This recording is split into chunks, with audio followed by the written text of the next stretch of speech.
तर जे ठिबक आहे आपली ते किती लिटर डिस्चार्जची वापरायला पाहिजे आपल्याला? हे बघा, प्रत्येक शेतकऱ्याने 1 तासाला 4 लिटर पाणी टाकणाऱ्या ठिबकचा उपयोग केला पाहिजे. मी असं का म्हणतोय, कारण आज इतके वर्ष झाले ही ठिबक चालते. वेगवेगळ्या विद्यापीठांनी वेगवेगळं संशोधन केलं आहे. तर वापसा कंडिशन 4 लिटरला महाराष्ट्रात योग्यरित्या योग्य वेळेत उपलब्ध होतो, म्हणून 4 लिटर वापर केला पाहिजे. दुसरं की समजा मोठा डिस्चार्ज आहे, तुम्ही कमी वेळ चालवून त्याचं पाणी कमी करू शकतात. पण छोटा डिस्चार्ज आहे तर जास्ती वेळ चालवायची मुभा तर तुमच्याकडे नसते, कारण तेवढा वेळ लाईट भेटते, तुमचं क्षेत्र मोठं असतं.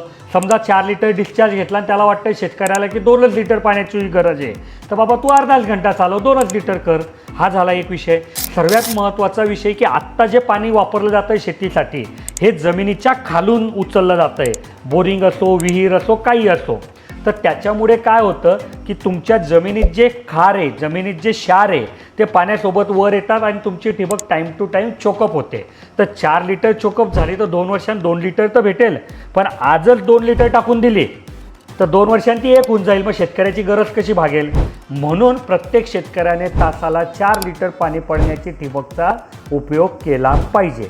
मी जे काही तुम्हाला सांगितले मुद्दे ते सोडून जर माझ्यासोबत किंवा माझ्या विरुद्ध तुमच्याकडे जर काही मुद्दे असतील की कोणती ठिबक वापरावी का, तर ते कमेंटमध्ये सांगा. आपण पुढच्या व्हिडिओमध्ये त्या मुद्द्यांवर सुद्धा चर्चा करू.